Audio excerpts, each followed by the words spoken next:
मंगलवार को नगर के एक निजी कॉलेज में एक ट्रांसजेंडर को प्रवेश दिया गया। यह राजस्थान में दूसरा और जिले का पहला मामला सामने आया है।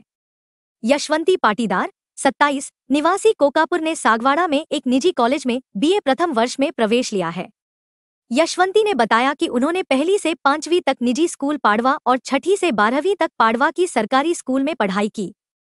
वहीं यशवंती ने आगे की पढ़ाई के लिए कई कॉलेजों में संपर्क किया, लेकिन किसी ने प्रवेश नहीं दिया। यशवंती ने हाल ही में सागवाड़ा में एक निजी कॉलेज में संपर्क करने पर उन्हें प्रवेश मिल गया। यशवंती ने वर्ष 2021 से 22 में पुलिस कांस्टेबल की भर्ती परीक्षा दी थी, लेकिन जनरल श्रेणी से प्रवेश नहीं मिल पाया। यशवंती को उनके गुरु नूर शेखावत ने आगे पढ़ने के लिए प्रेरित किया। नूर शेखावत और यशवंती पाटीदार ट्रांसजेंडरों के हक में लड़ रही हैं और सोशल मीडिया पर सक्रिय हैं। इस दौरान यशवंती पाटीदार के साथ गांव की सरपंच आराधना ननोमा, पवित्र जोशी और भंवर सिंह चुंडावत भी मौजूद रहे। नमस्ते, मैं यशवंती हूँ। मैं कोकापुर गांव की रहने वाली हूँ। मैं 2016 से मैंने 12वीं उत्तीर्ण की थी। उसके बाद मैं कॉलेज में एडमिशन को नहीं मिला, मैं पढ़ नहीं पाई। लेकिन आज गुरुकुल कॉलेज ने मेरे को एडमिशन देख के बहुत मेरी झोली में ऐसी खुशियाँ डाल दी उन लोगों ने। और मेरा जो सपना था पढ़ाई का, मैं चाहती थी मैं पढ़ लिख के कुछ बनूं, मैं बीए करूं, बीए फाइनल करूं, तो आज वो सपना मेरा पूरा होने जा रहा है। तो आज मैं बहुत खुश हूँ। सर 2016 के बाद मैंने बहुत कॉलेज में ट्राई किया कि मुझे एडमिशन मिले, लेकिन सर मुझे कहीं एडमिशन नहीं मिला। मैं जाती एडमिशन के बारे में पूछने, मैंने कई सरकारी कॉलेजों में मैं जाती, मैंने पूछा कि मेरे को एडमिशन चाहिए, मैं भी आगे पढ़ना चाहती हूँ, तो फिर वो वहाँ पर तो मुझे किसी न किसी बात से टाल देती। फिर मैं जैसे रूम से निकलती तो वो लोग अंदर मेरे पीछे मेरी हंसी उड़ाते कि इनको कौन एडमिशन देगा। इस तरीके का हुआ है मेरे साथ। जी, मैं पहली बात तो ये कहना चाहती हूँ कि मेरी जो कम्युनिटी है वो पढ़ाई या शिक्षा के क्षेत्र में बहुत पीछे है। और मैंने अपनी आइडेंटिटी छुपा के जैसे तैसे मैं 12वीं तक पढ़ी, तो मैंने भी कई किताबी ज्ञान लिया हुआ है। तो मुझे इतनी तो बुद्धि है कि अगर इस दुनिया में रहना है तो पढ़ाई के सिवाय कोई सहारा नहीं है। इसलिए मेरे दिल में भी ये थी भावना कि मैं पढ़ूं, पढ़ लिख के कुछ बनूं, ये मेरी भावना है। बाकी नौकरी जॉब ये कोई बात नहीं, मिलती रहेगी, है ना। ये तो अपने में काबिलियत होगी तो अपने आप मिल जाएगी, लेकिन मैं कुछ बनना चाहती हूँ, ये भी सपना है।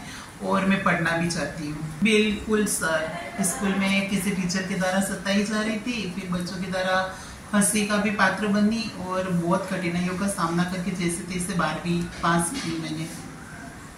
ज्ञापन दिया था मुझे आगे पढ़ना है। फिर मैंने पुलिस कांस्टेबल 2021-22 की भर्ती में फॉर्म भरा था, 2023 में भी फॉर्म भरा था। तो वहां पर मेरी कट ऑफ जनरल फीमेल में की जा रही है, जबकि आपने ट्रांसजेंडर कम्युनिटी को ओबीसी कैटेगरी में रखा है। तो फिर मैं यहाँ टीएसपी क्षेत्र की, इसलिए मेरी कट ऑफ वो जनरल फीमेल में कर रहे।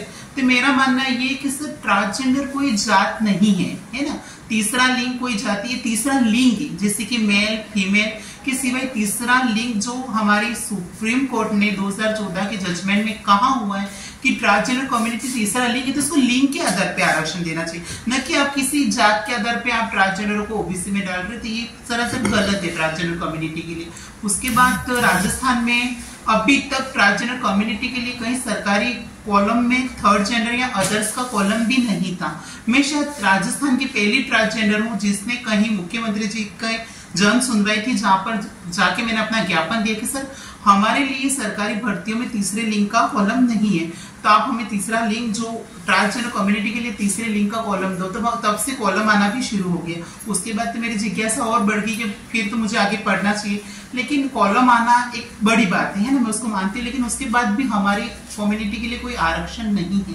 आप 1% आरक्षण, जैसे कर्नाटक है, मद्रास हाईकोर्ट का जजमेंट आप देख सकते हो। फिर अपन छत्तीसगढ़ में 13 केंद्र पुलिस में लगी हुई है, महाराष्ट्र में आरक्षण है। तो फिर हमारे राजस्थान में ट्रांसजेंडर कम्युनिटी पढ़ना भी चाहती है, कुछ बनना भी चाहती है, अपना नाम भी रोशन करना चाहती है, तो उनके लिए आरक्षण क्यों नहीं है। मैं जैसे आई तो सर का व्यवहार मेरे साथ अच्छा रहा। उन्होंने मेरे को कहा कि आप उन्होंने मेरे को ऐसी फील नहीं करवाया कि आप कोई अलग हो, है ना। जैसे मैं यहाँ पर आई तो उन्होंने ऐसा मेरे को नहीं फील करवाया कि जैसे मैं किन्नर हूँ, कि मैं अलग कैटेगरी की हूँ।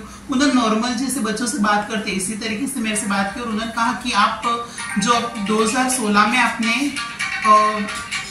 उत्तीर्ण की थी 12वीं, उसके बाद आपका जो गैप पड़ा है तो आप डायरेक्ट गैप सर्टिफिकेट ले और हम आपका एडमिशन कर देते। यहाँ पर मुझको ये रियलाइज या फील नहीं करवाया कि मैं ट्रांसजेंडर हूँ, तो फिर मुझे खुशी हुई। फिर मैं घर पे गई और सर का फोन आया कि हम आपका एडमिशन बिल्कुल निःशुल्क करेंगे, आपको 3 साल तक किताब पे एडमिशन आपका बिल्कुल फ्री करेंगे। तो उससे मेरी खुशी और बढ़ गई और मैं आज एडमिशन लेने के लिए आई हूँ। बस कहीं पर तो जैसे अर्धनारीश्वर का रूप मानते है ना, भगवान के बराबर सम्मान देते, और कुछ लोग कह सकती हूँ कि उनका रवैया बिल्कुल अच्छा नहीं होता है, लेकिन मुझे उससे कोई फर्क नहीं पड़ता। मुझे बस अपनी लाइफ में आगे बढ़ना है और जीवन में कुछ करना है। मुझे कौन मेरे बारे में क्या सोचता है, क्या कहता है, उससे मुझे कोई फर्क नहीं पड़ता है।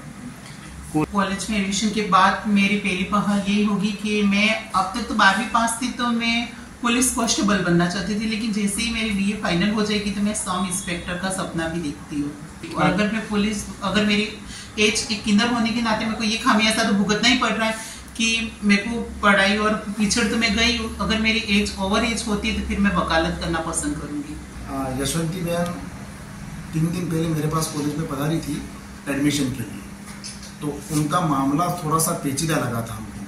तो इस बारे में हमारे जो गुरुकुल इंस्टीट्यूट ऑफ एजुकेशन के डायरेक्टर है शरद एम जोशी, जो मेरे बड़े भाई साहब भी लगते हैं, उनसे मेरी चर्चा हुई। मैंने घर पे जाकर उनसे बात की कि सर भैया ऐसी बात है कि ट्रांसजेंडर है, एडमिशन लेना चाह रहा हूँ, 2016 का मामला है, ये थोड़ा सा पेचीदा मामला था। फिर हमारे जो शरद जी हैं उन्होंने यूनिवर्सिटी में बात की, यूनिवर्सिटी से भी काफ़ी सहयोग मिला हमको कि उन्होंने भी परमिशन दी कि भाई आप एडमिशन इनको दे सकते हैं। फिर हमारी संस्था ने सोचा कि इनके मन में भी संकोच था कि कहीं ये हमारे साथ दुर्व्यवहार हो, ऐसा कुछ हो, तो फिर हमने सोचा कि इनको समझाया हमने मैडम को कि ये आपका परिवार है, आपका हिस्सा है, आप हमारे समाज के हिस्से हैं, और आपकी जो पढ़ाई है वो बिल्कुल हमारी संस्था निःशुल्क कराएगी। आपको 3 साल की किताबें भी बिल्कुल फ्री दी जाएंगी और आपको आपके परिवार जैसा माहौल मिलेगा। आप निश्चिंत रहिए, आपका घर है। इस तरह से हमने उनसे बातचीत की और ये भी संतुष्ट है। और कल से इनका कॉलेज शुरू हो जाएगा, क्लासें लगनी शुरू हो जाएंगे, और निश्चित तौर पे हमारा भी ये प्रयास रहेगा कि ये खूब पढ़ें, खूब लिखें, और हमारी तरफ से जितना सहयोग होगा वो हम इनको करेंगे। पॉलिटिकल साइंस, हिस्ट्री और ज्योग्राफी सब्जेक्ट लिया है ताकि ये सब इंस्पेक्टर की तैयारी करना चाहते हैं, तो इस हिसाब से ज्योग्राफी, हिस्ट्री और पॉलिटिकल क्या है कि जीके के सब्जेक्ट हैं, तो शायद आगे जाके इनको फायदा मिलेगा। और सबसे बड़ी बात ये, हमने इनको एडमिशन दिया है, ये हमने इनके ऊपर एहसान नहीं किया है, ईश्वर ने हमको चुना है इनका भला करने के लिए, तो हम इनके एहसानमंद हैं। ये हमारे लिए सबसे बड़ी बात है, ईश्वर ने हमको चुना है, तो ये हर मौका भगवान हर किसी को नहीं देता। शायद मेरी नसीब में था तो मैं ये शुभ कार्य कर रहा हूँ आज। अब सर ये मामला ही मेरे पास पहली बार आया था, तो उन्होंने अपनी यातनाएं बताई मुझे कि सर मैं 3-4 कॉलेजों में एडमिशन के लिए प्रयास भी किया था, पर मुझे एडमिशन नहीं दिया गया। और ये हमारे पास पहला मामला था, तो पहल तो कहीं ना कहीं किसी भी महाविद्यालय को करनी है, क्योंकि शिक्षा से कोई भी बच्चा वंचित नहीं रहना चाहिए, क्योंकि ये भी एक समाज का हिस्सा है। जब भगवान ने किसी में भेदभाव नहीं किया तो हम कौन होते करने वाले।